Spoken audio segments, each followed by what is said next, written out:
I've always been a believer in the struggles men have in their minds, and I've always spoke about it, and I've suffered with them myself. And this is one of the things when I say like depression isn't real, people say, oh, you don't understand. Let me counter that argument by saying, I understand very well. Me convincing myself and me deciding that depression isn't real is how I prevent myself from ever feeling depressed. And I've only constructed that mental model because I've been in situations in my life where I felt depressed. I'm not saying depression isn't real because I've never felt depressed. I'm saying depression isn't real because I've been very depressed. That people don't understand where my mindset comes from. I understand struggle and mental health and all these things. And yeah, jail was another chance to certainly touch on them, because in jail, in real life, when you have my kind of resource, you can distract yourself very easily. If you're sitting around and feel a bit mopey, if I'm sitting here and I'm a bit like, I can literally make a phone call and in 45 minutes be in the air on my way to anywhere on the planet with whoever I want to do anything I want. So you can distract yourself. I'm not saying it fixes all mental health, but it distracts you. Whereas in jail, you are stuck alone with your thoughts. And it was certainly a test of my mental resolve. And I would say that I passed. I did well. There was never a day where I broke down. There was never a day where I couldn't handle it. There was never a day where I wasn't polite to the staff. I was very nice to everybody. There was never a day I couldn't hack it. It was certainly a test. And also, Tristan said this. I don't want to take his words, but he's true. You go through life telling everyone you're the baddest motherfucker there is. Sooner or later, someone's going to test you. You walk in the pub and you say, I'm the hardest man there is. Sooner or later, someone's going to fight you. Sooner or later.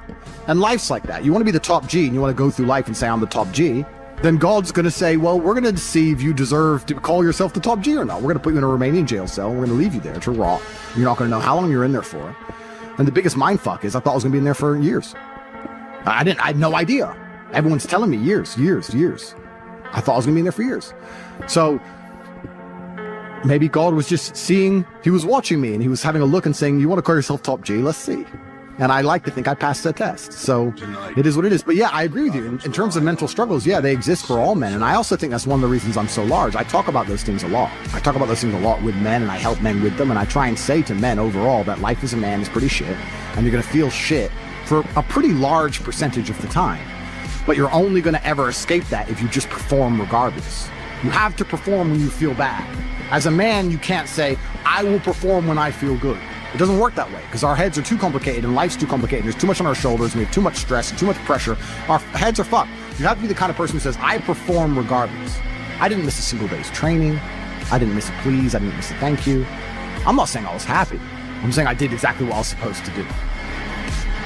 The worst thing about prison, I think, for everybody else, because there's a lot of men in there who were crying, a lot of men who were having mental breakdowns, I think it is the problem I didn't have, which is knowing that if you're a normal man, you go to jail, and they just pick you up and you go to jail. Who pays the rent? Who's feeding your kids? Who's your wife sleeping with?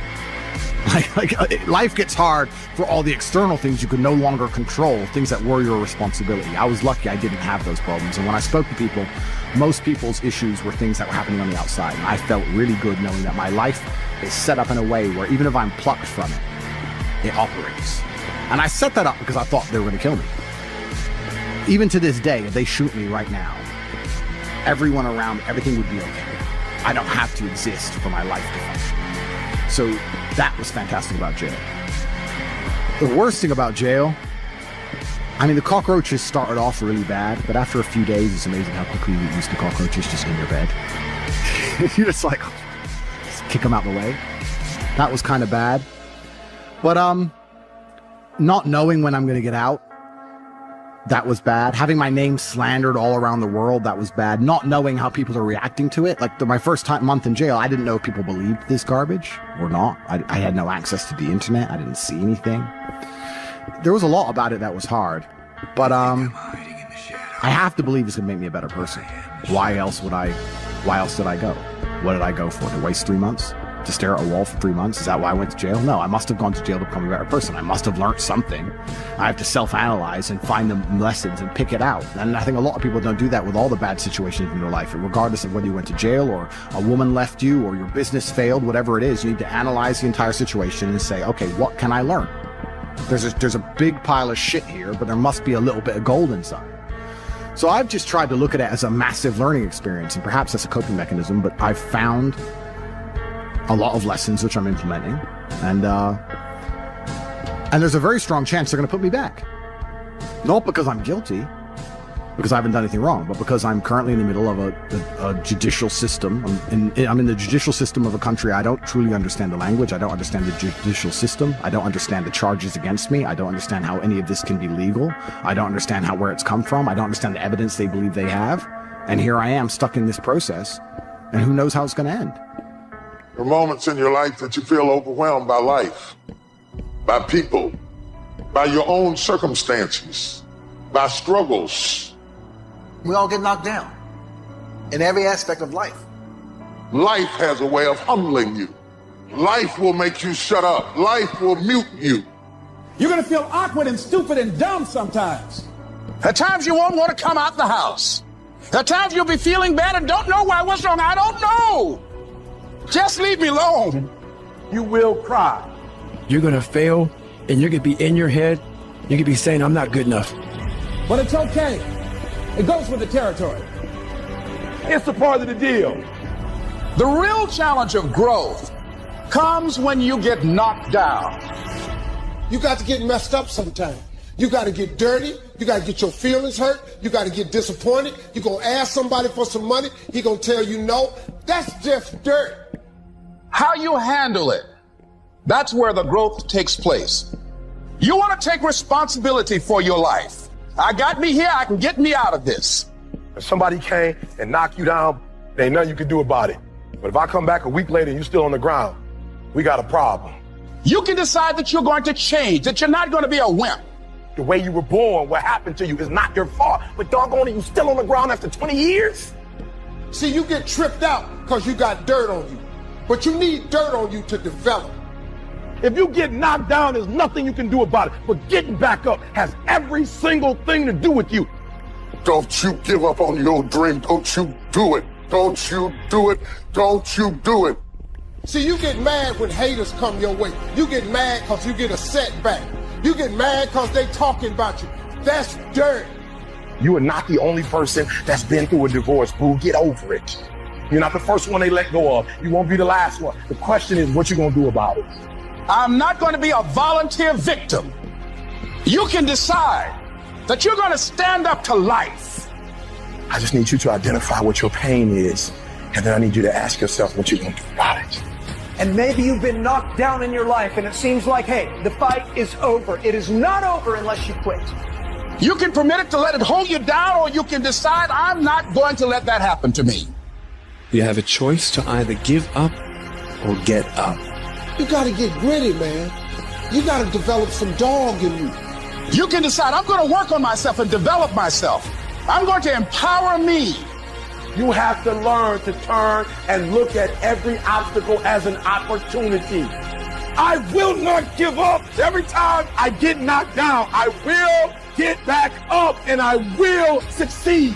I love myself enough not to be trapped in the same doggone spot for the rest of my life. No pain, no gain. Pain has a purpose. Your pain ain't permanent. It might last for a second. It might last for a minute. It might last for months. But sooner or later, if you do not surrender, if you do not give up, it will subside. Don't go through it. Grow through it. As pain leaves your body, guess what's going to take its place? Success. You cannot build anything that won't bring a battle. And if you're going through a battle right now, it's only because you're building something. Stop running from your pain and embrace your pain. What will you do with your pain? Will you let it break you, or will you let it redefine you? Your pain is going to be a part of your prize. I challenge you to push yourself. You want affirmation? Look yourself in the mirror and say, I think I can. I know I can. You've got to decide to be relentless. You've got to decide never to give up. Do whatever it takes. You your biggest driver. You've got to find some reasons within yourself that will give you the stamina when life catches you on the blind side to keep on calling and coming back again and again and again. You see, the fight's not over if you've been knocked down. It's only over if you quit. Because life is a fight. It's a fight for integrity, your goals, your dreams, your ambitions. So every morning, I've got to wake up and I've got to fight. You gonna quit or you gonna make it to your silver? You gonna quit or you gonna make it to your gold? So you can stop waiting for it, you can stop wishing for it, and you can get on with the rest of your life. I gotta fight for my dreams. I gotta fight for character. I gotta fight for integrity. When you get to the point where enough is enough, doors start opening, opportunities start happening. But what you cannot do is you cannot quit during the process. All I'm saying is don't quit. I didn't say don't rest. Mentally, you can stay connected. But to win fights, you gotta have stamina. You gotta be ready to fight and bounce back. You better not feel sorry for yourself. You better get up and fight. And some of you are not successful because every single time you run up against a trial, you stop. I need you to match whatever effort the enemy is putting up. Match the doggone efforts. I'm gonna think, I'm gonna execute, and I'm gonna win. And that's how you get to the next level. You cannot give up because it ain't what you see. You cannot give up. It's when you have nothing left. It's when you depleted all your money. When you have nothing left, that's when it's showtime. At the end of pain is your promise. So stop crying about it and use your energy to get through it. When you find a way out of no way, when you find breath that you don't have, when you want this thing as bad as you want to breathe, that's when you find a way. I cannot stop what happens to me, but I can dictate how I respond. I invested too much to quit. So when life happens, I don't just sit there and cry. I buck back. Because all of us, if you live long enough, will go through a period of feeling so overwhelmed. Sooner or later you feel, oh God, just get me out of this. I wish I could tell you it's gonna get easier. I wish I could tell you that, but that's not the truth. The truth is you gotta find something within. Life gonna whip your butt. Life is gonna bully you. Stop crying, let it hit you, but don't let it punk you. And when you find out what your why is, when you find your why, you find a way to make it happen. And I'm telling you right now, don't give up, don't give in, get through it. I don't care if you're sick, I don't care what you're going through. If you're not dead, he ain't through with you yet. As long as there's breath in your nostrils, you still in the game.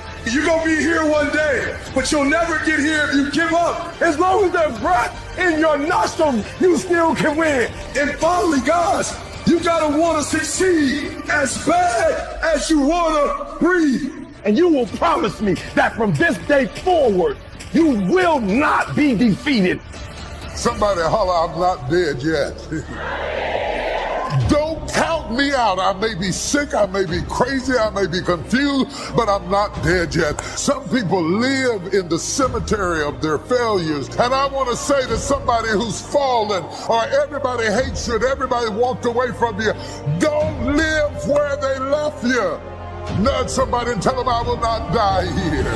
Whatever it takes for me to get out, I gotta get out of here. I will not die on drugs. I will not die in depression. I will not die where you met me.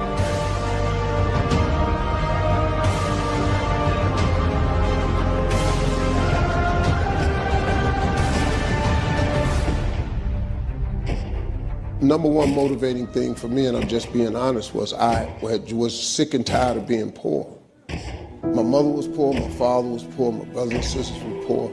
I lived in a poor neighborhood, we lived in a poor house. And I would see, like at Christmas time, my father would put us in the car and take us out to the suburbs to see the Christmas lights. And I would see these big houses, man. I told my father, I said, Dad, I said, why don't we get one of these houses?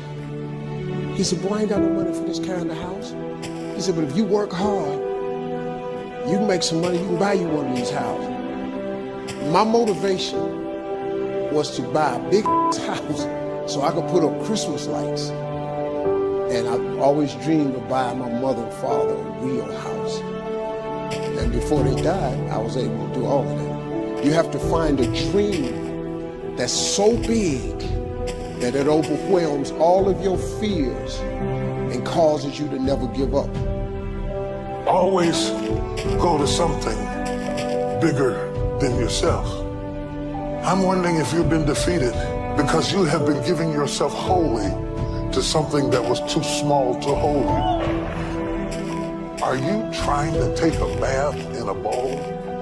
Are you not guilty of immersing yourself into things that were too small to hold your vision? Why you keep imagining buying a house Why do you keep imagining getting rich one day? Why do you keep imagining that? Because God is talking to you. You got to start believing in your imagination.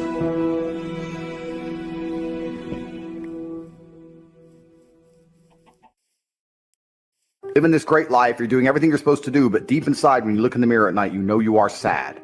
And you are sad because your soul hurts, because you need God.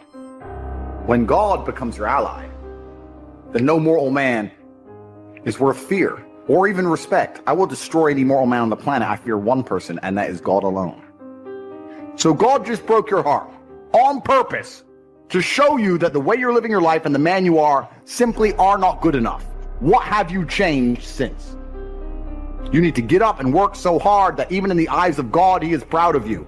God loves his creations, which show him their true potential and beauty. By getting up and trying your absolute best and becoming a man of moral standing, he will reward you and bless you. You are wasting your energy.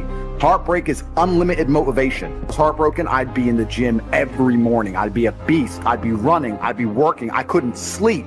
I'd be an absolute animal. I became me through tedious, arduous, difficult, never-ending work.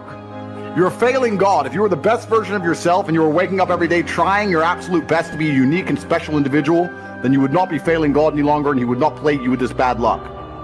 And you need to become a formidable force of man that cannot be replaced or replicated anywhere else on God's green earth. That's what you must do. This is going to repeat endlessly. It's a cycle that will not fucking change until you take the message from God and become the man you're supposed to be. If you wake up each day and go, I don't owe anybody anything, I don't have to prove anything to anybody, then you are a loser, because you are absolutely not incorrect. You must prove yourself to other people. You must prove yourself to God. God hates the lazy. He can't stand them. If he gives you all these genetic dispositions and these natural God-given gifts, if you have 2 arms and 2 legs and you can think, and you're not trying your absolute best, that's the reason you're not lucky. He doesn't like you. He likes the people which show him the beauty of his own creation. He likes to give somebody building blocks and then to build something amazing. It's the best thing about being a man. You get to build who you are, right? You can decide if you want to be a funny comedian or a musician or a kickboxing world champion or fight the Matrix. You can decide whatever you want to be. I've never seen anybody dedicate themselves to something completely and fail. I've never seen somebody eat right, go to the gym every day, train really hard, and not be in good shape. I've literally never seen it. The universe is extremely giving. If you actually try and you actually want it and you're actually not making excuses, lying, talking shit, you're going to get what you want. So when I see people who don't have what they want, I consider them losers. And this may be elitist. I understand that. But if I put myself through endless pain to end up where I am, it's very hard for me to have sympathy on the man who's afraid of pain. You're avoiding pain. I've been through endless. I now have everything I've ever desired. You have none of the things you desire. Am I supposed to feel sorry for you because you took the easy way out? Am I supposed to look at you and go, oh, poor dude? No, you were a fucking coward. You didn't go through the shit I went through. You didn't put it on the line. So you deserve your substandard reality. Because if you actually wanted it and you actually tried, you'd have it. You could have anything you want. Universe is super giving. There's not a car I can't have. There's not a house I can't buy. If I want to go to a yacht, if I want to go to Antarctica, there's nothing I can't have. Bam. Because I've decided to become this man. It's the same for absolutely every single one of you at home. If you want it, you can have it. If you're sitting there saying, oh, but I tried my best and I still didn't get it, you're lying. You didn't try your best. That is a fucking lie. The universe gives it to everybody who genuinely tries. And I know that to be a fact because this world's competitive. We're all competing against each other. And the majority of people don't try. The world is hyper-competitive. If you're going to be a man who's going to sit and say, I'm just sad, you are always going to lose in competition to men like me. No. And there has to be losers for there to be winners. I am tired of sympathy. Sympathy doesn't work for anybody. I'm not going to sit here and be sympathetic for people who say they're too sad to try hard and be their best. Guess what?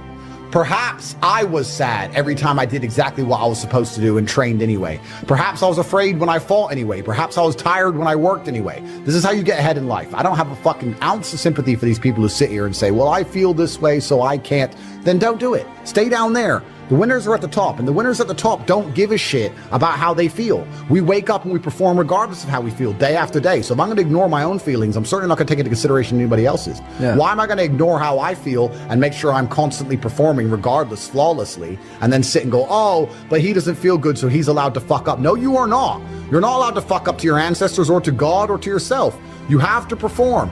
This is what being a man is about. The baseline of masculinity is doing things you don't feel like doing. I can't comment on being a woman because I'm not one. But the baseline of masculinity as a whole is the thing that makes a good man a man is that he does what he doesn't want to do. He doesn't want to work and he works anyway. He doesn't want to go to war and he fights anyway. He doesn't want to get up, he gets up anyway. That's the whole point of it. We didn't want to die in the Titanic. Guess what happened? We died in the Titanic. You can't sit there as a man and say you don't feel like it. You're not allowed to not feel like it. You're supposed to do it anyway, regardless. Yeah. So when a man sits there and says, oh, but you don't understand, I'm struggling with motivation. If you are struggling with the motivation to be a winner, then stay a fucking loser. No problem. Stay a loser. Don't care. Because in my circle, there's no losers around me. Your energy is disgusting. I find it revolting. I don't like weakness around me, even near me. Even people coming up saying hello to me. If you're depressed, don't even shake my hand. I do not have time for losers on any regard. Winners only. If you're the person who wakes up, does work, is fantastic at it, and then takes 3 days off, you're going to lose. They say that hard work beats talent when talent doesn't work hard. That is completely true. You have to be consistent. You have to decide. Are you the kind of person who wants to make a lot of money in this life and live a life of freedom? Or are you the kind of person who wants to look back when he's 30 on his 20s or 40 on his 30s and look at that decade and go, what did I do with that decade? Well, I didn't get rich. I didn't travel the world and live like they do in Take Confidential. What did I do? Well, I had a day off here, a day off there, a bunch of nothing days that amalgamate into this decade of nothingness, and you're just wasting your time. If you want to win, you need to be consistent. You don't need to be the smartest, not at all, but you have to be the guy who's there day after day. And I will guarantee you right now, IQ has nothing to do with how successful you'll be as a person. What is going to determine how successful you're going to be is, are you there every single day?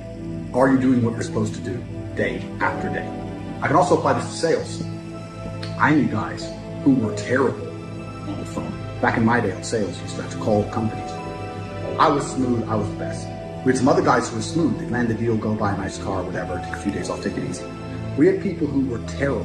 When I say terrible, I mean they had a thick Indian accent, didn't speak English that well, didn't know the script that well, didn't know the answers, but they were always in the top 20% of the company because they just hammered the phone.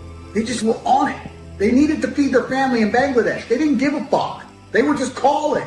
That's it, day after day. When you're on lunch break, he's on the phone. You can win with hard work alone. And that's what's amazing about the universe when I say that. God will give you anything you truly want. If you truly want money and you truly try hard, you truly listen to us, you are going to have as much money as you could possibly ever desire. But if you think you want money, but you kind of want something else, or if you're arrogant, or if you're lazy, you're going to end up somewhere in the middle if you're lucky and talented. And if you're not talented, you're going to end up in the middle. So you don't want to be a normal dude, because when you're a normal dude, you're a loser. You don't get to do amazing things. What's interesting is none of you have had a normal life. You've had a unique and individual life path. The things you've gone through, nobody else on the planet has gone through. You've lived certain experiences, the school you went to, the time you were picked on in that class, the girl who broke your heart. Every single thing you've been through is unique, like a fingerprint. A completely unique life. And somehow you've managed to stay completely non-unique. It's almost impressive how you can have a completely unique life experience and still end up average. How the fuck did you do that? Your life's different than everyone else's, and you still look and talk and sound and act like everybody else. Like a dummy. That happened because you have not paid enough attention into analyzing your life. Self-analysis. Every single time something good happened to you, every single time something bad happened to you, you've not spent enough human hours sitting and thinking and trying to work out why it happened. How to make sure the good things happen more often, how to make sure the bad things happen less often. What was God trying to teach you? He was trying to teach you something. You think, oh, I just got scared. No! God sent you a lesson, but you didn't pay any attention to it. Do you understand? Everything that's happened to you has been sent from God himself to guide you on a unique path. Everything good and everything bad.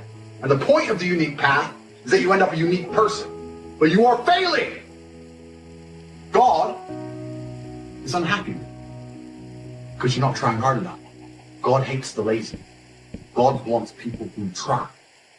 You understand? You know what I can't stand when I hear Christians say, if it was the Lord's will, I would have had some money by now. No, you can't dump that on God. He said faith without works is dead. I'm just asking you, man, to try something new. Now, if that ain't what you want to do, then good luck. You keep doing what you've been doing, you're going to keep getting what you've been getting. I would try something else if I was y'all. Look at somebody and say, it'll work if you work it. Work it. I started my church with 7 people in a building, cooking ribs and chicken to pay the rent. When they were calling me the boy pastor, and they were making fun of me and said I would never be nothing. I worked a job and I preached on the side, and I put my check in the offering to keep the doors open, and whatever we had left, we cooked up and sold dinners to get another month to fight again. We preach with our lights off. We preach with our water off to get to where we are right now. And I came to tell you today, whatever it is you are trying to build, if you won't sacrifice for it, if you won't be hungry for it, if you won't sweat for it, if you won't bury your pride and put in the work for it, you don't have the right to get it until you will stay up at night and go to school while other people are watching the game and read and work and pray to get to be whoever it is you are trying to be. You have not got the right. You need guts. You can't be this without guts. I preached 1.5 years in an empty room. Forget about my dream. What is your dream? What is your goal? And what will you put into it in order to get what you're trying to get from God? How much? It will only work if you work it. If this message spoke to you as a man, you can either cower down and give up and let your wife become your mama, or you can stand up like a grown man and handle your business. Get out of your feelings. People will not work for emotional people who have meltdowns and freak out and hold grudges. You have to be bigger than that. We don't have time to deal with your attitudes, so stop popping your neck, hold your head up, get yourself together, and get ready to fight the good fight of faith. I've been wondering why it didn't happen. I didn't realize I had to serve to lead. Nobody ever taught me how much it costs. Greatness is expensive. Succession is expensive. This does not work like your phone. This does not work like an app. You have to work it. And it doesn't happen overnight for most people. Yes, there are 1 or 2 people, but out of millions of people, those are only 1 or 2. The rest of us have to work it. It will work if you work. Every discouraged person, every person who's been feeling like it's just not working, it's just not working, this was your message. If I never preach again, this was your message. It will work if you work it. You think you can wish your way up? You cannot wish your way up. It'll work if you work it. Remember these words. It will work if you work it. I rebuke every giving up spirit. I rebuke every quitting spirit. I rebuke every spirit of forlornment. I rebuke every spirit of frustration. The devil is a lie. He's trying to talk you out of your future and tell you you cannot do what God called you to do. The dreams God has placed in your heart are not going to come to pass without opposition, without delays. There will be plenty of opportunities to get discouraged, think that it's not meant to be. If you give up after the first time or the 30th time, what that really means is you didn't want it bad enough. There should be something you're believing for that you are relentless. Your attitude is, if I have to believe my whole life, I'm not going to stop believing. I'm not going to settle for mediocrity. I'm going to keep pursuing what God put in my heart. Normal people would give up, but you're not normal. You want it on another level. How bad do you want what God has put in your heart? Bad enough to do the right thing when the wrong thing is happening? Do you want it bad enough to keep pursuing even when circumstances say it's not going to happen? If you're overcome by problems, you let circumstances push you down, people talk you out of it, you're not going to have the strength to sustain where God is taking you. You have to be more determined than the opposition. If you give up every time things don't go your way, you didn't want it bad enough. Are you letting people talk you out of what God put in your heart? You can't get well. You saw the report. You can't start that business. Let that go in one ear and out the other. Ignore what they're saying. If you're going to see what you're believing for, you have to be willing to do what other people won't do. Other people may not believe when it looks impossible. They may get discouraged, tell you, don't bother praying. No use getting your hopes up. You're wasting your time. Say, God, this looks impossible, but I know you can do the impossible. The odds are against me, but God, I know you are for me. Well, I dated 2 girls. Both of them told me I wasn't their type. I don't think I'll ever get married. You don't want it bad enough.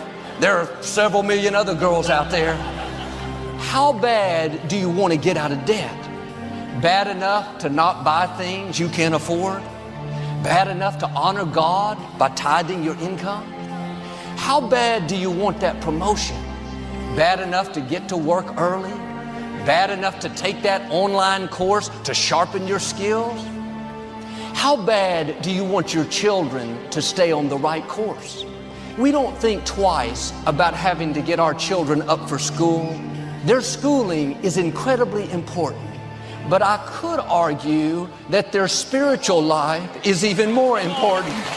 Learning to honor God as a person of excellence and integrity, those seeds planted in them will affect them for the rest of their lives. How bad do you want your marriage, your relationships to work out?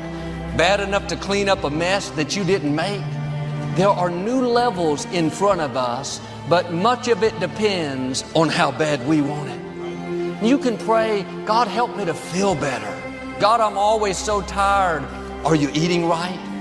Are you exercising? Are you living stressed and worried?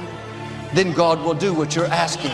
But you can't override natural laws and expect to live a blessed, healthy life. When He sees you doing all you can, then He'll make things happen that you can't. Now do your part and distinguish yourself. Be willing to do what others won't do. Yes, it takes discipline, but the pain of discipline is less than the pain of regret. It's hard to lay off the junk food, things that are not good for you. That pain is less than the pain of not being healthy. One of the saddest things is to come to the end of life and wonder what I could have become. What if I would have broken away from those friends that were causing me to compromise? Where would I be? What if I would have taken that step of faith in my career and not played it safe all the time? You don't have to wonder. You can start right now. The question is, do you want it bad enough? Make this decision. I am not going to live complacent, passive. I'm going to pursue what God put in my heart. The difference between a dream and a wish is something you just hope it happens, but a dream you put actions behind. Faith without works is dead. Wishing isn't going to get you anywhere. And the people that succeed don't always have the most talent, the most opportunity. Many times they simply want it more than others.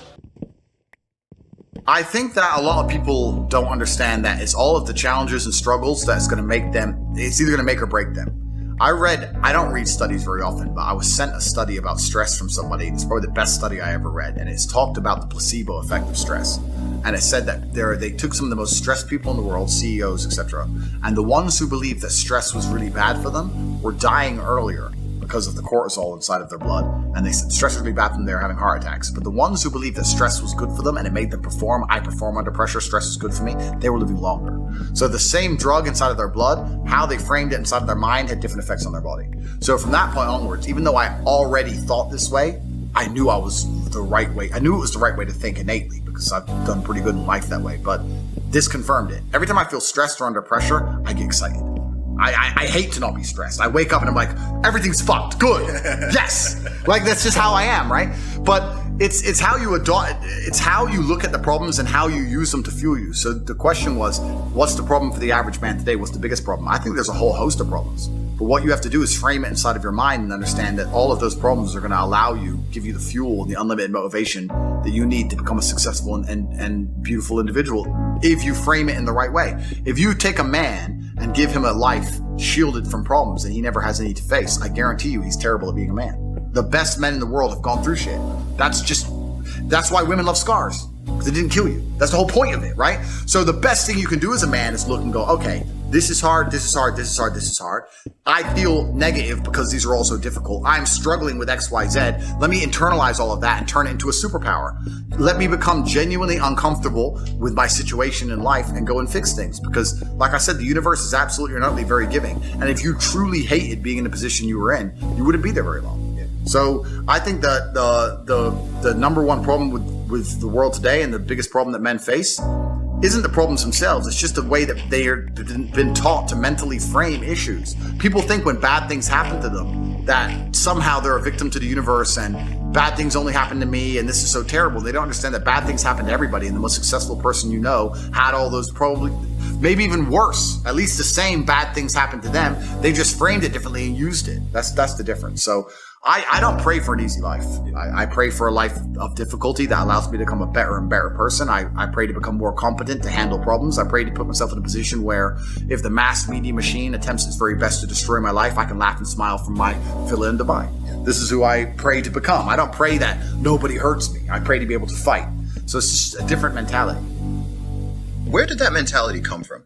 I know your background story. I've listened to tons of your interviews. I know the big impact, especially your father, had on your life.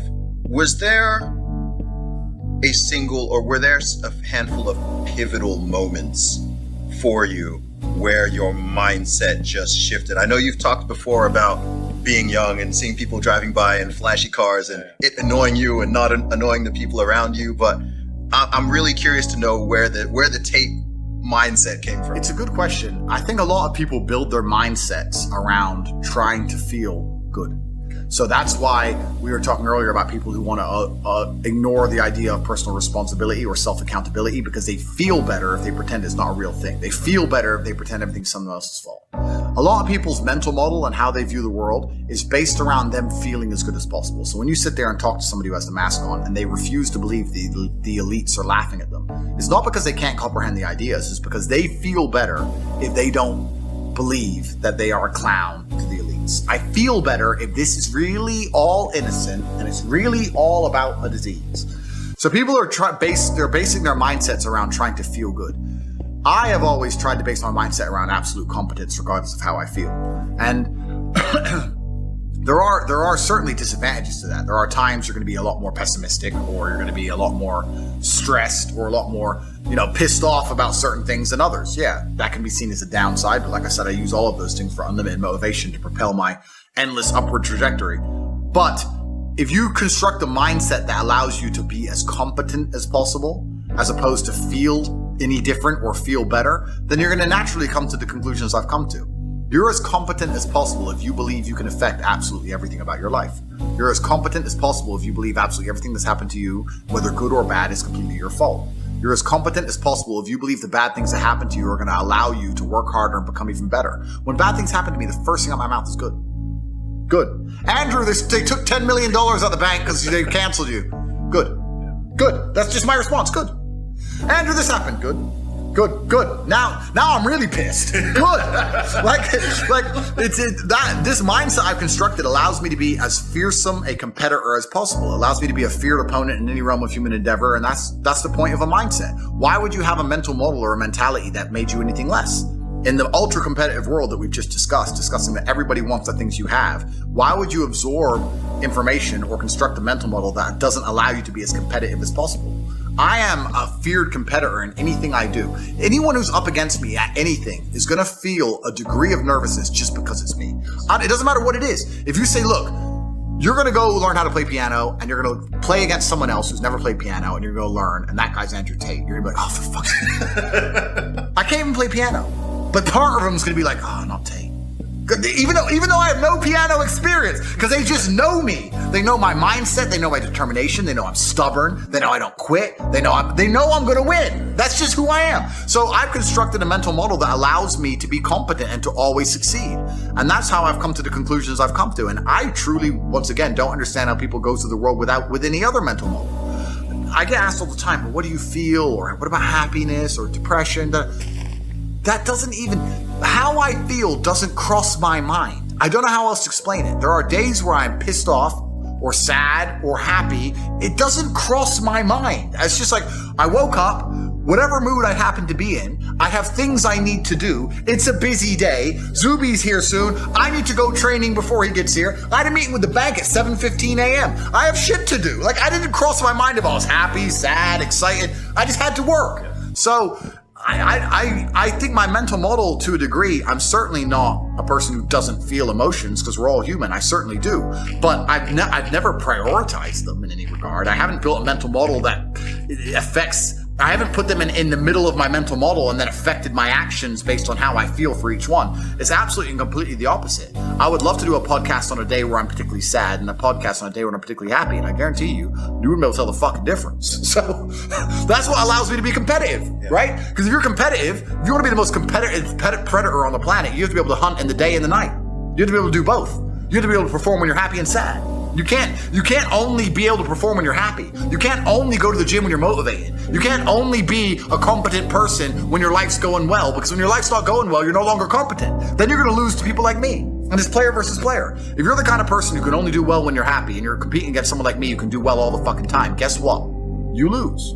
So my mental model, the answer is most of my opinions are just based around constructing a mental model that allows me to be brutally competitive. It's why I say depression isn't real.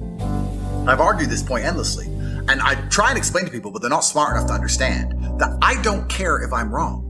I don't care. I am more competitive as an individual if I don't believe I can become depressed. So I don't give a fuck if I'm right or wrong, because no matter what bad happens to me in my life, even if, heaven forbid, the worst things on earth that could happen to me, I could never become clinically depressed, because I would never self-diagnose myself as clinically depressed, because I don't believe in it. I believe that I am currently sad, but I have work to do, and eventually I will feel better. I will never get to a point of absolute desperation and kill myself, because I'm never going to get to a point of hopelessness, because I don't believe in the idea of hopelessness. You cannot try and make me adopt thinking that will reduce my competitiveness as an individual. So I don't give a fuck if I'm wrong. I don't believe in it. That's it. End of story. So I don't believe in things that take power away from me. I don't believe in things that make me less competitive, and I don't adopt mental models that make me less competitive. Every single mental model I have are the most efficient ones I could find. They're the mental model I found that if I adopt, I become a more fearsome predator. That's it. So this is how I've come to all of my conclusions as an individual. I don't know how I'd function in society. I think that life is very, very hard for a man. It was certainly very, very hard for me. I can't imagine having no mental resilience. I can't imagine being that fragile. I can't imagine being that offendable. I can't imagine believing there are systems which are going to oppress me and prevent me from ever becoming everything I want to be. I can't imagine being that way. If I were to try and absorb all those mentalities and then live a normal life, I don't think I could do it. There's a reason why these people end up on ADHD, anxiety, depression, and I get it, because it's just suicide. It's literally mental suicide.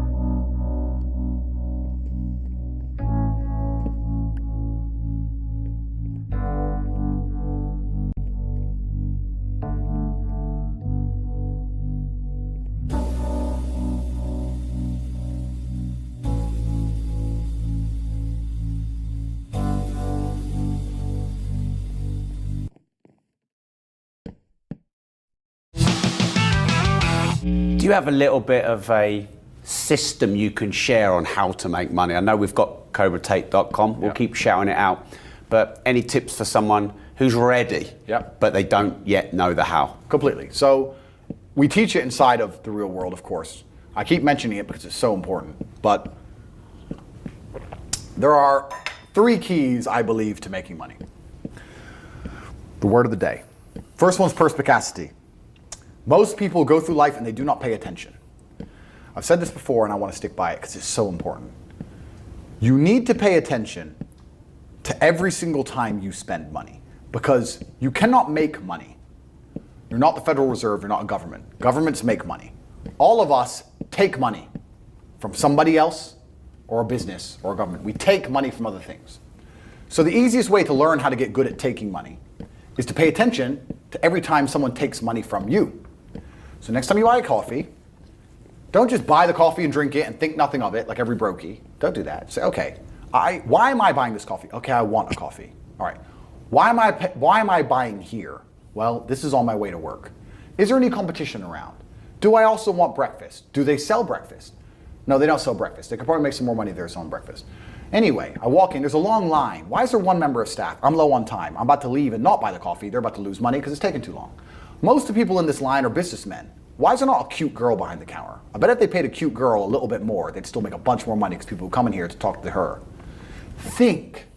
And then what you'll do is, as you go through life, every time you spend money, is you'll realize the problem is not how to make money. The problem is how much time you have because there's endless business ideas. There's endless ideas. I walk into a coffee shop and by the time I've walked out, I already know exactly how to open up next door and outcompete them head to toe. I already have worked out how much is the rent, where are they fucking up, what are they not selling that they should be selling, what are they doing good, what are they doing bad, this chair is too hard, I'll wreck them. And I'll send it, and now my network is so powerful, which is the second point, network, I can send a few messages on WhatsApp and make a bank transfer. And 2 months later, there's a brand new coffee shop next door with my name on it, putting them out of business. So the first thing is you have to pay attention. Because if you pay attention, you'll start to learn that money is everywhere. Every building is owned.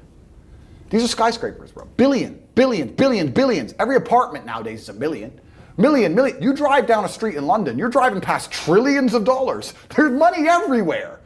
It's all around us. When I was broke, I thought that the world was broke. I thought that there was no money. And then I got rich and realized that I was completely and utterly wrong. There's so much money.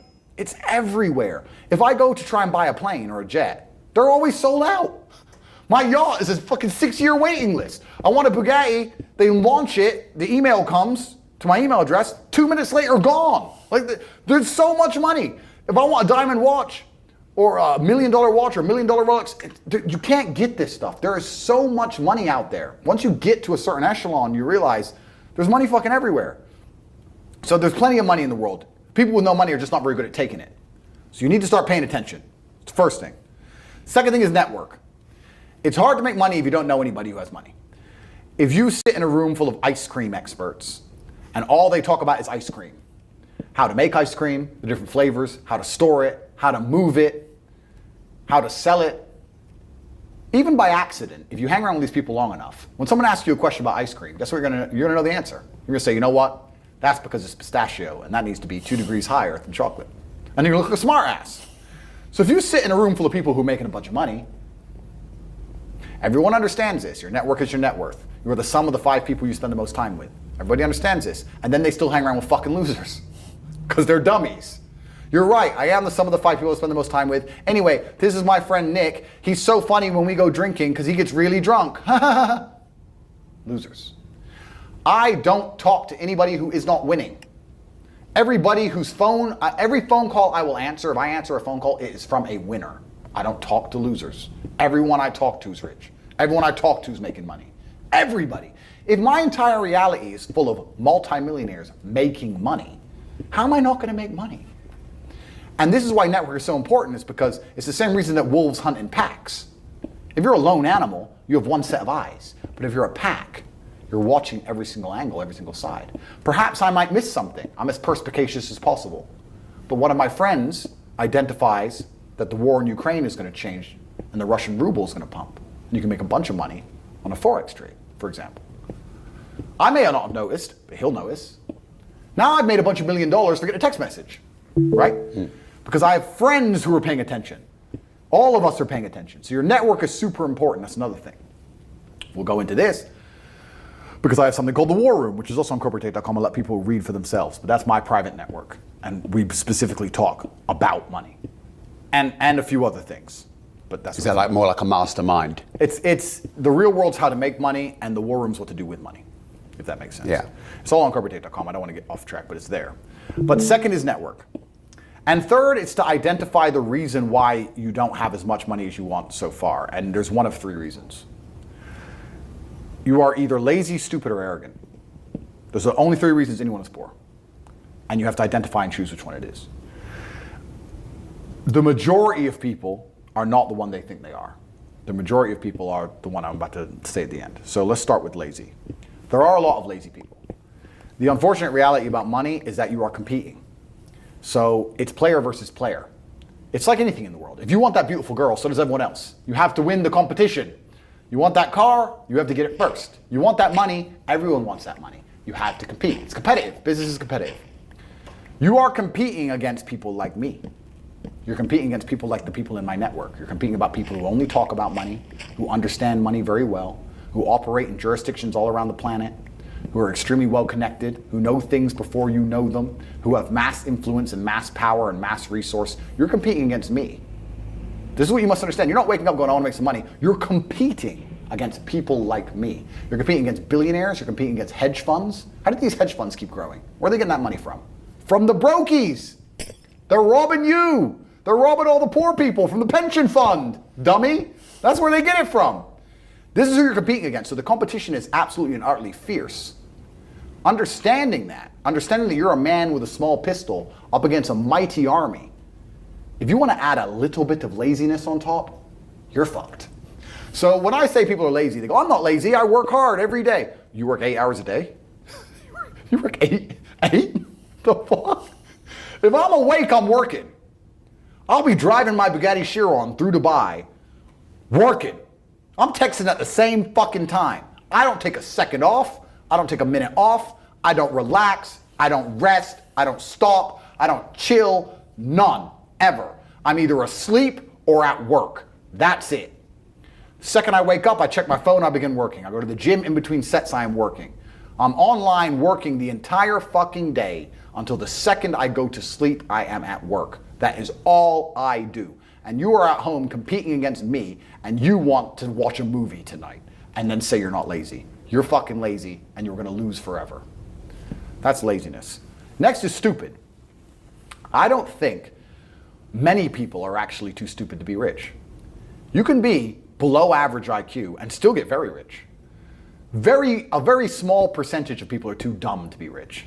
The slave minds, they'll never be rich because the matrix tries to keep you poor, because when you're poor, you can't think, like we talked about earlier. So everything the media tells you is designed to make you poor. They want you broke and struggling, because if you rely on the government for food stamps, then you can't argue with the government, can you? So that's what they want. So anyone who believes in the matrix and believes in media and believes in the lies they're told, anyone who sits there and goes, that's true, it's literally designed to make you broke. That's why it's all a scam. Do your GCSEs, do your A-levels, get in debt, go to uni, get out, get a shit job, get a mortgage. Don't worry, when you've paid that mortgage off when you're 61, then you'll have enough money to go to Spain for holiday. Then your pension comes. Oh, government doesn't have the pension money anymore. Funny enough, hedge fund stole it. Pay half your money in your life in tax. Oops-de-doops. And then you wake up one day and go, whoa, I just got fucked. So the whole scam, the whole story is a lie because they want you broke. They don't want you rich. If you're rich, you won't listen to them. So all of it's a fucking lie. And intrinsically, we all know this, right? When I pull up in one of my dirty cars to a gas station and people look at me and they see a Lambo or a Ferrari or a Bugatti or a Koenigsegg, whatever I'm driving, nobody goes, wow, he went to school. No, they think drug dealer, gangster. They're thinking he broke the rules, because anyone who follows the rules doesn't get shit. It's all a scam. It's all a fucking lie. So the slave minds are fucked, but those are the only ones who are too stupid to make money. Anybody who understands that the matrix is lying to them is smart enough. So very small percent are too stupid. Inside of our school, at the height of it, before the matrix attack, We're relaunching now. We had 175,000 students. Wow. When we had 175,000 students, maybe 2,000 we kicked out for being too stupid. It's step by step. Do this, do that, do this, and don't be lazy. The fuck? It's not that hard, right? So stupid's not the problem. So we have people who are lazy, very few are stupid, but the majority, the main reason most people are broke is because they are arrogant. I will sit here and say all the things I've said. I will do this, take time out of my life for free. Somebody at home will watch and digest it for free. They will agree with the things that are being said, or at least be entertained enough to continue to watch. And then I'll say, I'll teach you how to make money online. CobraTape.com, you can join the real world. And they'll sit there and go, nah, I'll do it myself. They're arrogant. They have these egos from fuck knows where because they didn't earn it. And they're just too arrogant to listen to anybody. I became world champion by listening to my coach. I didn't become world champion by walking in and saying, I'll do it myself. That's not how you get anywhere in life. You have to listen. If Mike Tyson were to walk in, or if Elon Musk were to walk in here and talk to me about money, I wouldn't be sitting there going, I could do that. I'd be like, oh, Mr. Elon, richest man in the world. Hello, very nice to meet you. Please, even though I already understand I don't want to launch a car brand or put rockets in space, please, you must know some things I don't know. How do you deal with the currency fluctuations? Does inflation impact how much it costs for you to send a rocket into space? Like, I'd ask him something that's useful, right? But some people are so brutally arrogant that they'll sit here and they'll listen to all the things I said, and they'll agree that I'm intelligent, and they'll agree I'm massively successful, but they'll sit there and go, yeah, but you know what? I'll do it myself. I don't want to join that school because, I'll do it myself. They're arrogant. Everybody's fucking arrogant. I sit with people who I used to go to school with from Luton who are still broke and tell them how to make money. And you know what they do? They answer back. Yeah, but it's not that simple because, the wife gets the kid, and you know what, and I don't like to do things that way. The way I like to work, the way you like to work is why you're fucking broke.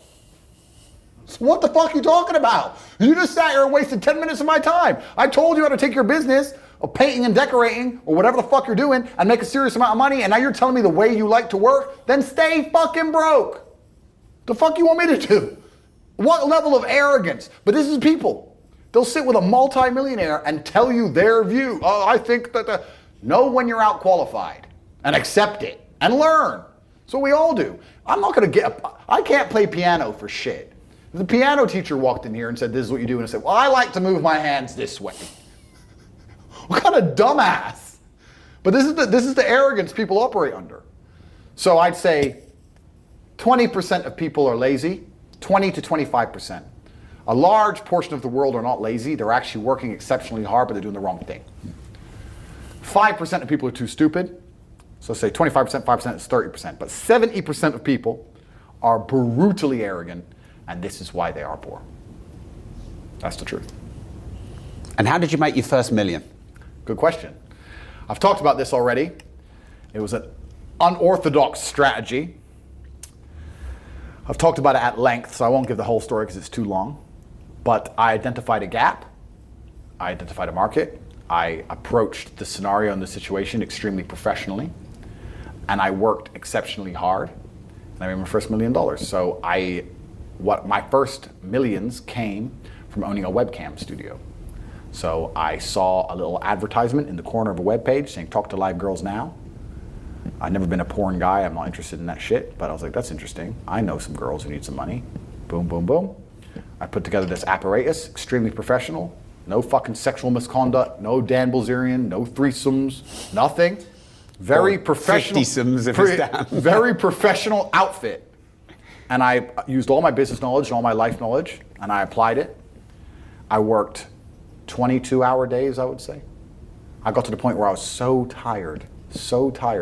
But I'd say, you know what, give me 20 minutes. And if I could hear the alarm go off, I'd get up. Sometimes I just slept clean through it, and I slept an hour or two. For months and months and months, and I built an empire. I built an insanely large empire at one point.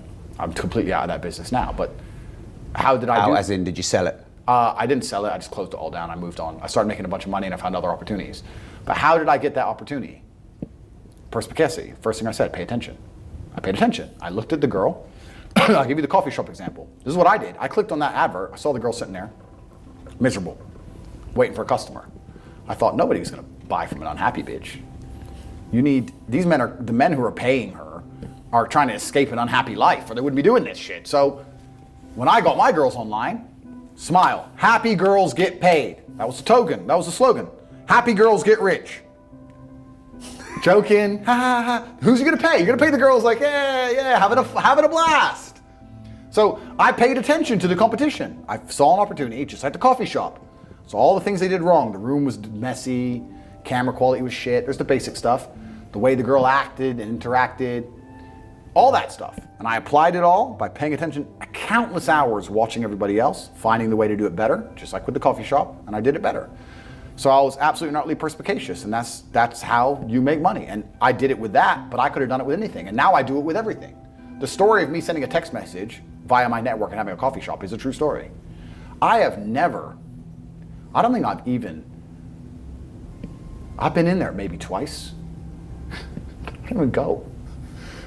And I have mechanisms in place to make sure I'm not robbed too badly, because unfortunately a little bit of cash goes missing.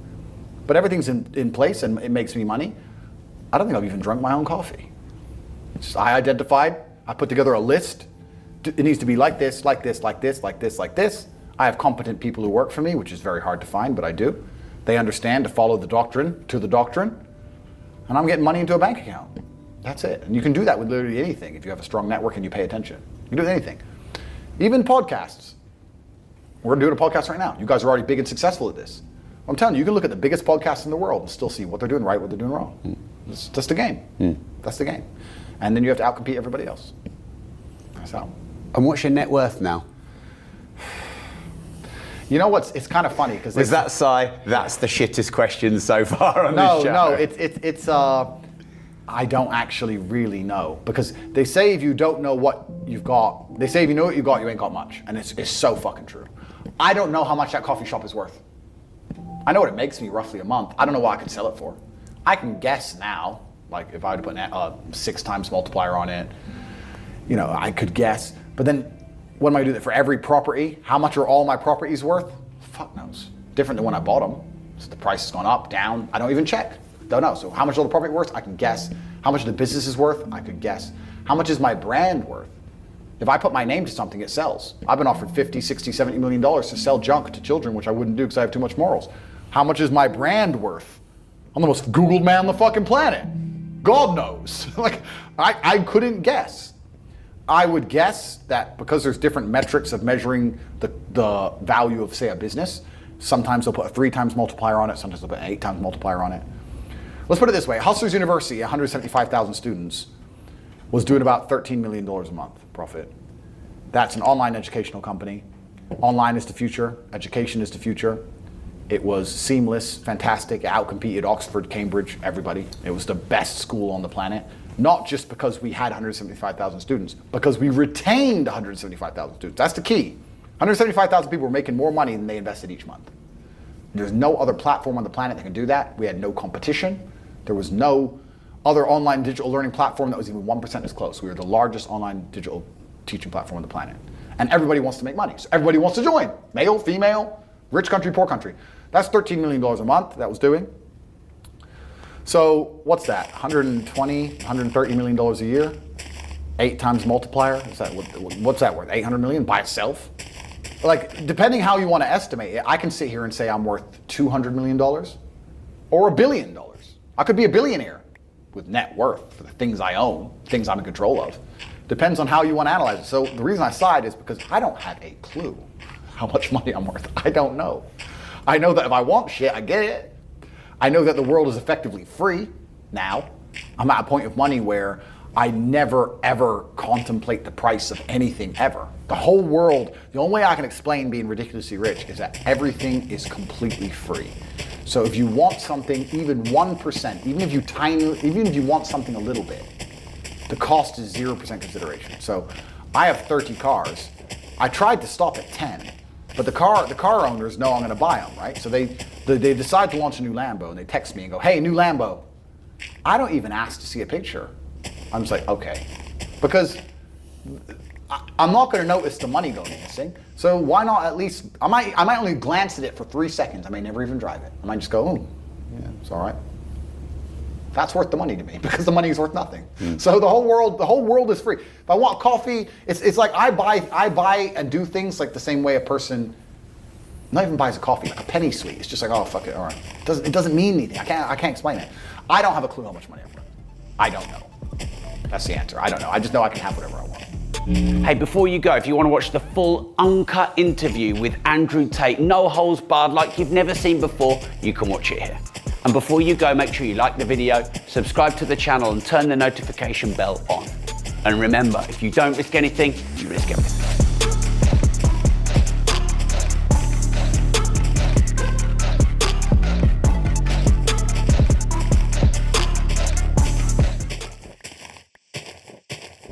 I've been marketing for 13 years. I built and sold 9 companies. I sold my last company for $46.2 million to American Pacific Group. I've also written 2 books on marketing that have sold over 1 million copies. I think that a lot of people don't understand that it's all of the challenges and struggles that's going to make. What I'm going to do with you, Mabel, if it's okay, is I'm going to do a process which is called a psychosensory therapy. Now, you may have... With great power comes great responsibility. My content existed because I tried my very hardest to be an absolute and utter realist, especially with uncomfortable truths. I was pointing out that very uncomfortable... Is that a truth? It's an uncomfortable truth in many parts of the world. It's not a truth that I'm happy about. I don't want to be seen as a negative influence in the world. I know that there's a whole bunch of men. I get thousands of emails a week from men whose lives I've saved. I get thousands of emails a week from men who are on the verge of suicide and I've saved their lives. I believe in protecting and providing. I've been misunderstood. I don't want anybody to be offended by anything I say. I want to be a positive force in the world. I don't want anybody to hear what I say and make them feel bad about themselves. I want all people to live righteous and good, whether they're male or female. I think righteous is living true to your heart and knowing that you're doing good by people, not snaking anybody, not lying to anybody. I know I live a very righteous life. The government is not capable of helping the poor. And this is why it's so important as a person you take personal responsibility and understand you're living in a world where the matrix can be cracked, you can make a bunch of money, but you need to take responsibility and do it. I refuse to accept that there are people out there who cannot become happy, contented individuals. I refuse to accept we live in a world where God has created people who, no matter how hard they work and how good their life becomes, can't be happy. I don't accept that. I accept that the universe is a very giving place and that God loves all of us. And if you try your best and you work hard, you can become a better person. I'm telling the younger generation that if they don't get up and work hard and make sure that they're important, that the world's not going to give a shit about them. 99% of my content was aimed at men, telling them the truth, saying that as a man, you're born with no inherent value. You have to become important. You have to go through some pain or go through some suffering to make people care about you. Otherwise, you're not going to matter. As a dude, if you walk into the party and you've put no effort into your life, nobody gives a shit. Nobody cares about you. And every man out here knows. And one of the great things about the masculine journey and masculinity is that we've all lived a semi-similar story. It's kind of cool. Like, we've all been the teenager, gets heartbroken. We've all been unimportant. We've all like worked hard and then started to get some clout. And then we've all kind of lived the same kind of journey. So I say to everybody out there, yeah, if you don't follow that path and follow that journey and in one way or another get to the top, whether it's fighting, whether it's comedy, whether it's musician, whatever it is, if you're just going to stay somewhere near the bottom and then at the age of 44, email me saying I'm depressed, well, of course you're depressed. You're a loser. Yeah. But that was your choice because you have to build yourself as a man. And if you decide not to build yourself, then your life's going to suck. My main message is to resist the slave mind, to understand that every single thing you're being told has an agenda behind it or you wouldn't be told it otherwise, to examine every strongly held belief you have and try and identify where it comes from and why you have it. I sit and argue with people, I discuss things with people, and they so fervently believe a point. And I say, why do you believe that so much? Like, do you have personal experience? No, but I saw the news. The news told you X, and now you are desperate. You will sit here for hours arguing that point. A lot of people are completely empty vessels ready to be programmed. And I try and tell people, listen, to just stop for a second and understand that the things they're telling you to believe are not necessarily for your benefit.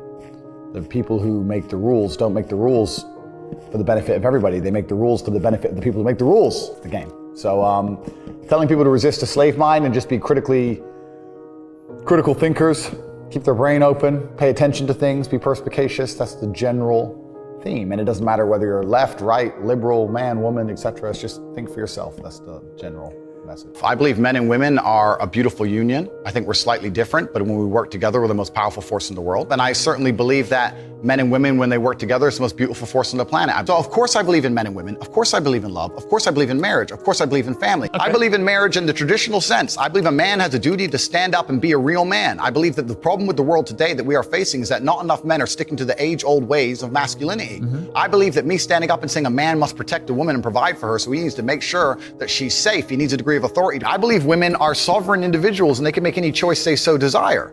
I think that it's important that we remember that a man has a duty. I think I, certainly in my relationship, have a financial responsibility to provide for my woman. My woman would never have to work unless she wanted to, because I'm the kind of person who works hard enough. And I'll make another point that needs to be said. The number of women who have stood up and stuck up for me is ignored. Thousands of women are making videos saying, I've met Andrew Tate, he's such a nice guy. I wish I had a man like Andrew Tate who felt responsible to protect and provide for me. You know what? I do belong to my husband. That's why I married him and I love him. We ignore the thousands of women who stood up and stood by me and said everything I said is true. This is that there's a large contingent of men who still want to make money, go to the gym, be strong, drive a fast car, be traditionally masculine, and don't want to be shamed for that. And I believe that feeling depressed is real. I don't believe depression as a clinical disease is real. No. I think PTSD is very real. Unfortunately, I have some friends who suffer from that. I know that feeling depressed is real. I believe that the number one power you have against these things are trying to take control of your own mind and affecting your own life. I believe that it's not healthy to hand over all your power and believe that depression is an outside disease that you can't affect. I know that when I've had difficult periods in my life, and also many of my friends, like I've said, suffer from PTSD and been through terrible things. I've lived a very difficult life, and I know people who have, that the things that made them feel better is when they woke up and said, you know what, I'm not gonna allow this to damage me anymore. I'm gonna take responsibility. I'm gonna get up and I'm gonna fight this as hard as I can. If someone comes to me and says, I'm clinically depressed, or I feel very, very sad, I would say the first thing you need to do is stop accepting the identity of a clinically depressed person. Stop accepting you have no control over this. And what you need to do is stop identifying that way, and let's work together to try and fight against it. A lot of people who are clinically depressed are suffering with something in their life, and if you fix the problem in their life, perhaps they won't feel depressed anymore. The thousands of people who have emailed me saying, my doctor told me I was clinically depressed and it's a disease that I have got in my brain and I can't be fixed. And I started listening to you and I realized that that's not the case and I can fix my own life, and you're the only person who has ever helped me. I believe feeling depressed is real. I do not believe it's a disease that you catch from the sky and you cannot affect. I believe that no matter what happens, I believe you have control of your own mind and you can fight against it. I believe if you change your circumstances in your life, you may feel different. I'll give you a quick example. I had a guy who emailed me saying he was clinically depressed and he was going to kill himself. I obviously am not a psychiatrist, I'm not a doctor. I told him, because I replied to my emails. I said, have you been to a psychiatrist? He said, yes, I'm clinically depressed. I've been on these pills, this amount of time. I'm on antidepressants, it doesn't work. I said, I don't know what to say to you besides this. And he said he lost his girlfriend, that's why I became clinically depressed. I said, listen, go to the gym, get a six-pack first. Once you've got a six-pack, email me again. If you still feel like killing yourself, I don't know what else to say to you. But I'd say, strong body is a strong mind, go train. He went, he started sending me progress pictures, emailing me him getting in better shape, and eventually got a six-pack. He's now a professional bodybuilder. And he said, I can't believe I was considering that. I feel so much better, etc. The doctor was telling him he was clinically depressed and couldn't cure it. He started taking control of his own life, and now he felt better. That if somebody has depression of any kind, whether it's clinical, whether it exists or not, whether they feel depressed or not, whatever, that taking control of their life, taking personal responsibility and working hard is always going to be the positive, best thing they can possibly do for their life going forward. How positive is it? Them. Of course, money can't buy happiness, I agree. But money is the third most important thing in the world. First is your health, because you have nothing if you're going to die. Second is your relationships, because you need love and family, that matters the most. But money can buy everything else. So money's the third most important thing. The average people come to me and say, what do I do? I'm just the average guy. And my only answer is stop being the average guy. It's my only answer. You can't just be the average guy anymore. The idea from the 1950s that you can just be the normal, average, law-abiding, hard-working citizen and you'll have a good life is gone. Any man out here who goes, I'm just going to work hard, do my bit, and obey the laws, and I'll have a good life. No, you won't. No, you will not. Just doing your job is never going to make you rich, because you're just going to be taxed into infinity and you're going to stay broke. So just obeying laws and doing your job now has set you up to be a peon and a slave for eternity. You have to get yourself in a position where you're making enough money. You don't know what to talk about, then you don't understand money. So go learn how money works. Go learn how a bank works. Go sit on YouTube for free. You don't just pay 50 grand in 4 years like a university. Go sit on YouTube and understand money, banking, or the real estate market, any of it. Understand the last housing price crash, why it happened, understand mortgage rates and how that's affected by interest rates.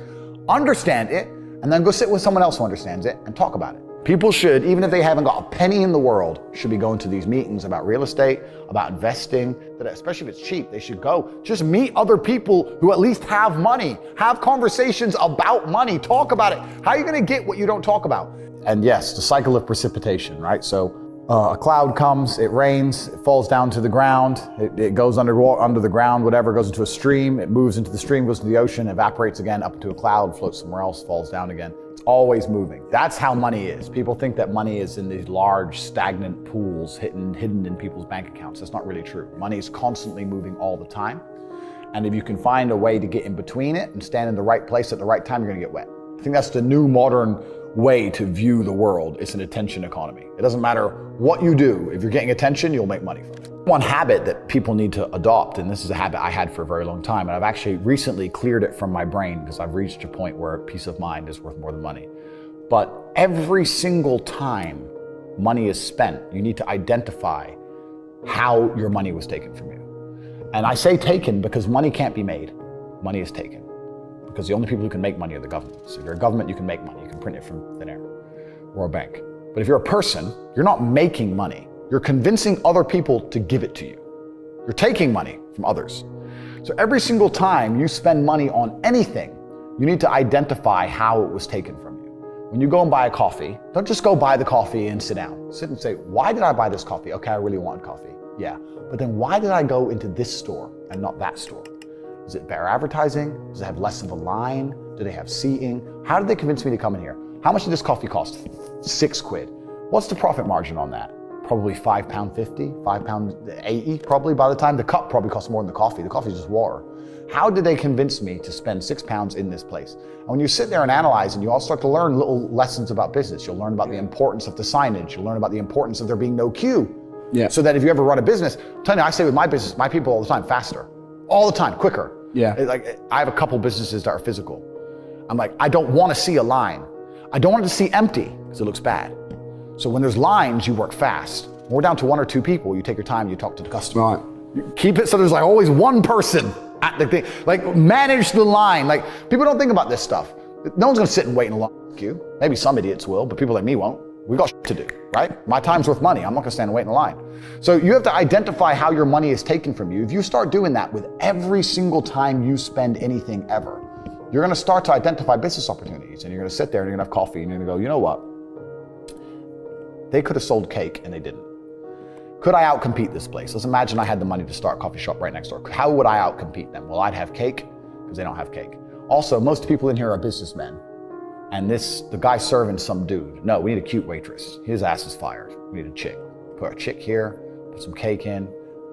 Financial Times, there's business people in. People don't even think about this stuff. They don't use their brain ever. They don't ever look around and realize how they're spending their money. They don't look around and look at which businesses are successful. They don't look around and pay attention to anything. They don't look at the world and all the things that are happening and how it can benefit them. None of it. They don't look at any of it. They're too busy following the circus. That's why it's clown world. I was walking to college with a couple of my friends and a Ferrari drove past. And I said, bro, you see that? And he goes, yeah, what about it? I said, doesn't that piss you off? I must be about 16. He goes, why? So this dude has 400 G's for a car, 400 grand. I'm walking 4 miles to college because my mom hasn't got any car. He has 400 grand. Do you think he works a job? Do you think he's behind a counter somewhere? He knows something about the world that I don't know. And they were like, well, he's rich. I'm like, yeah, I know. I didn't say he wasn't rich, dummy. I'm saying he knows something about the world I don't know.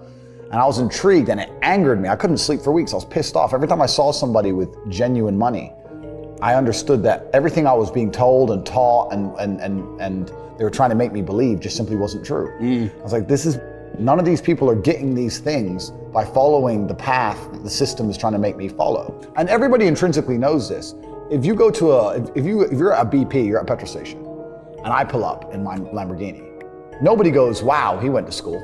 Yeah. He studied hard. And they do that because they know that the easiest way to amass wealth is to break the rules, because the rules are not designed to allow most people to make money. You can make money within the rules, of course you can, but most people don't. Most people who follow the path work, consume, die. That's it. So I always knew the same thing as you, and I knew there had to be another way. I knew that just working for money was a paradigm that wasn't true. And then you understand making your money work for you, and you understand delinking your time from money. Yeah. You start learning to understand these things, but eventually you build a system and you build an ecosystem like me. I have 60 or 70 people work for me all around the world, and things just happen and money just kind of appears as long as everything's well organized.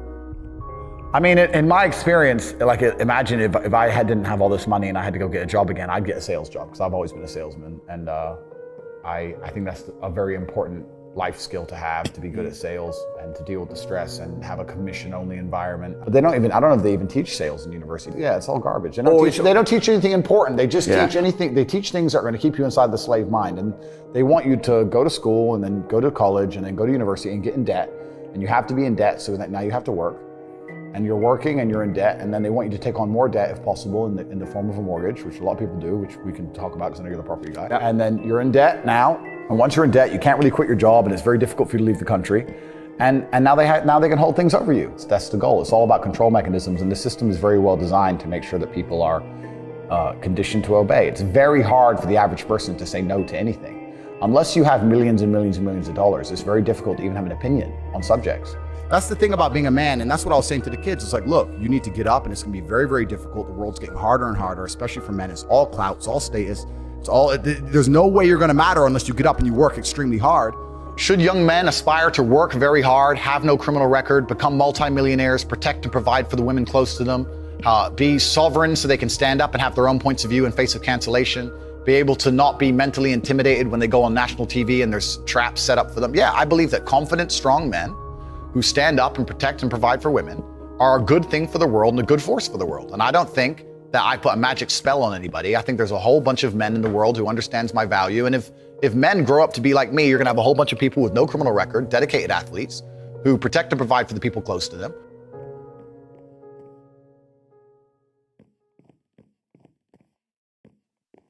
There's a version of you that never sleeps in, never skips training, never wastes time. There's a version of you who never fails. It is waiting for you. Genuinely ask yourself a question, you at home. If you had done those things for the last 2 years, you never skipped a training, you never wasted time, you never scrolled TikTok, you never sat aimlessly on the internet typing in garbage, never played video games, you never wasted time.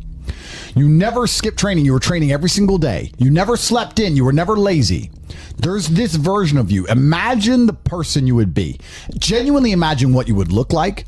Imagine where you would live. Imagine the car you would drive. Imagine how much your woman would respect you. Imagine the love you would see in her eyes when she looks at you with adoration like a king.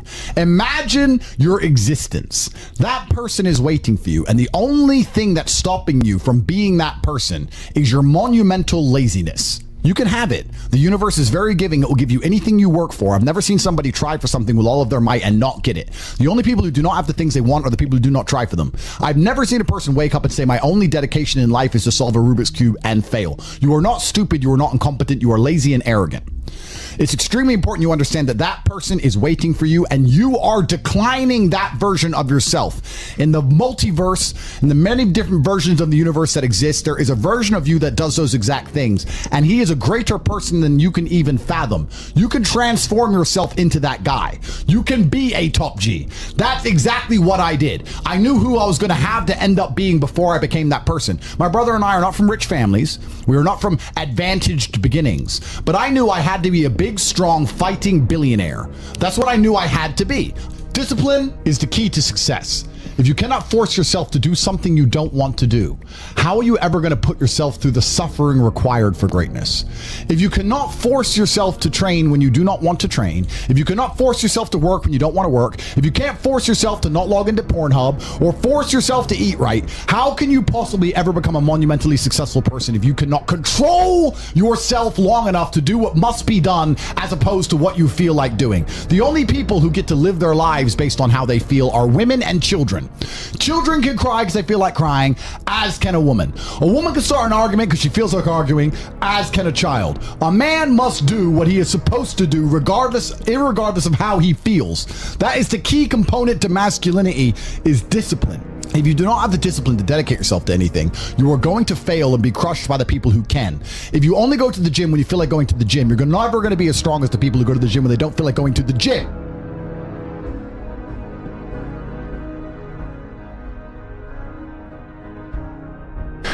I don't think most of you realize that you do not have time. Everything is time. Time can be converted into anything. We all know time can be converted into money. People say often, time is money. This is true. Money is also time. You spend money to save time. Time is the enemy of the rich man, so he takes a private jet to save time. Money is the enemy of a poor man, so he waits for the bus to save money. But they're the same thing, money and time. So when I say you don't have time, this is something you need to remember because it's extremely important and you can apply it to most things. You do not have time to have a headache. Do you understand? I'm not saying you don't have a headache. I'm not saying your head doesn't hurt. But you don't have time for it to affect your life. You do not have the waking hours. You are being outcompeted and crushed by people who are more powerful and more connected than you'll possibly ever be. By people who know things you do not know. You do not have time to have a headache. It's simply not acceptable. How do you perform when you have headaches is a stupid question. The fact you've even framed it in that way shows that you don't understand the world. You don't have time. You have things to do. There's unlimited work in the universe. You don't have time to have a headache or message girls or scroll Instagram. You don't have time for any of these things. Time is your lifeblood. It's all you've got. You can turn time into reputation. You could turn time into global fame. You could turn time into respect. You could turn time into a fantastic body. You could do anything with your time. You can turn your time into anything you want. So how are you going to waste it sitting around saying, I have a headache? Boo boo, I have a headache. But the question is framed incorrectly. If I have a headache, I don't care. And one of the main reasons I don't care is because my enemy doesn't care. You know, when I got injured when I was training for fights, my coach would often say to me, is your enemy going to hit you less or show you mercy because of this injury? If you say, okay, we're about to fight, but halfway through the training camp, I hurt my foot, so, take it easy. No, he's going to try and destroy me anyway. So if he doesn't care, why do I care? And why does my coach care? Nobody cares. They don't care that you have a headache, so why do you care? You need to reprogram your mind. You don't have time to have a headache. You don't have time to be doing the majority of things you do. A lot of you deserve the failure you endure. The universe is very giving. I often believe, people say the world's not fair. I'd argue that karmic retributions, and in the long run, all in all, is pretty fair.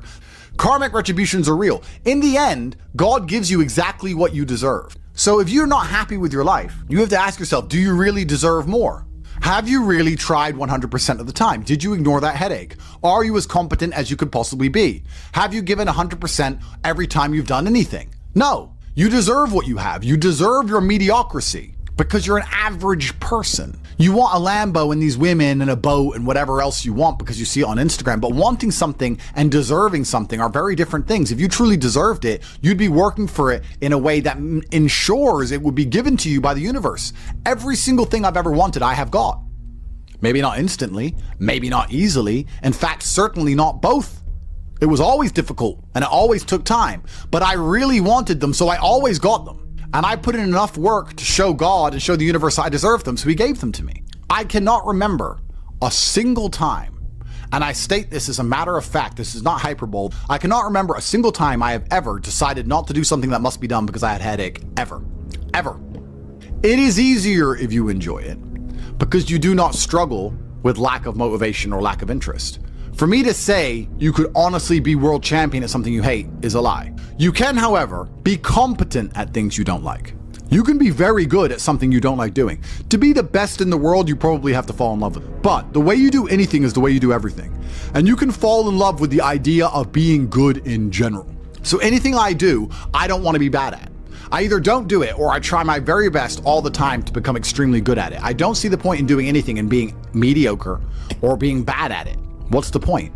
If I'm going to speak on podcasts, I want to be good at it. Anything I'm going to do, I want to be good at. Now, you should have enough respect for yourself that you're prepared to always put in the effort to give your best 100% because it is a habit.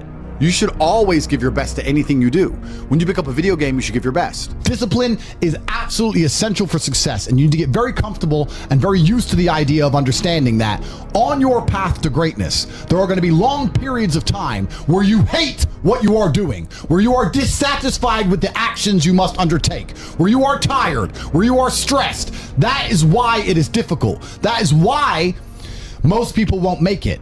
If the path was easy, everybody would walk it and it would lead nowhere. 100 people start the path, 99 fall off because it is difficult, and the one person who makes it to the end gets the gold. If all 100 made it to the end and the gold was divided by 100, it wouldn't even be worth anything. The difficulty gives it value. The fact that it is difficult to do is the key component into the fact you want it in the first place. If it wasn't difficult, everyone would have it and you wouldn't want it because no one would respect it. It's supposed to be hard. Life is supposed to be hard. You're supposed to think this is terrible. You're supposed to suffer and smile through the pain regardless. Discipline is the key to success in all realms as a man. And if you lack it, you stand no chance. You can give most people a roadmap to success. You can give them a Ferrari with a full tank of gas, and a lot of people still wouldn't make the destination because they would say the drive is too far away.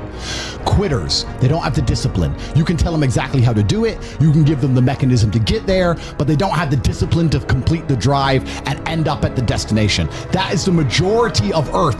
This is your competition. People who, even if they are told what to do, and people tell them exactly how to do it and help them do it, still quit, still fail because they lack discipline.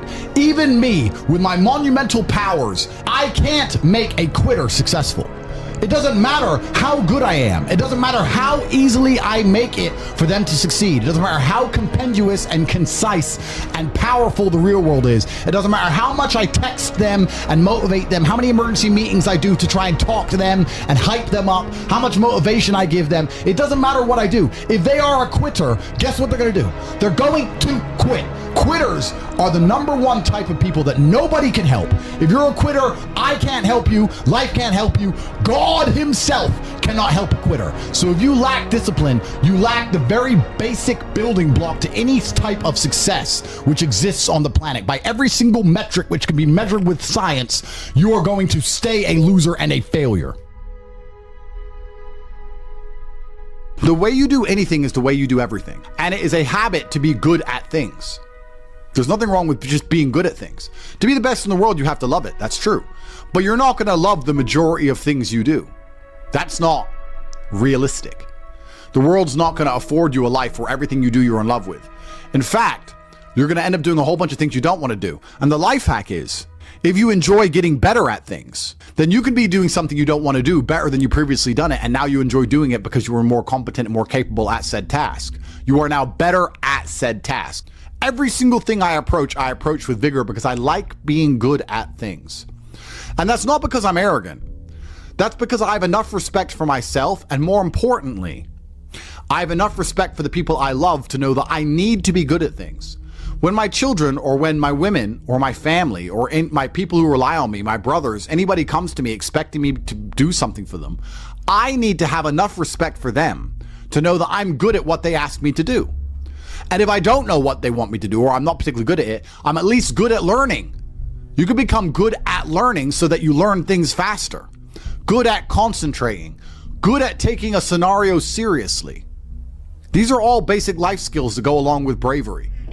That's going to put you in a competitive bracket amongst the masculine realm which exists today, because most people can't even focus. Most people can't even focus or try hard at anything. If you don't train and you don't smoke, you're still going to be a pussy. Yes. The answer is always hard work. As soon as you are granted life, you are guaranteed death.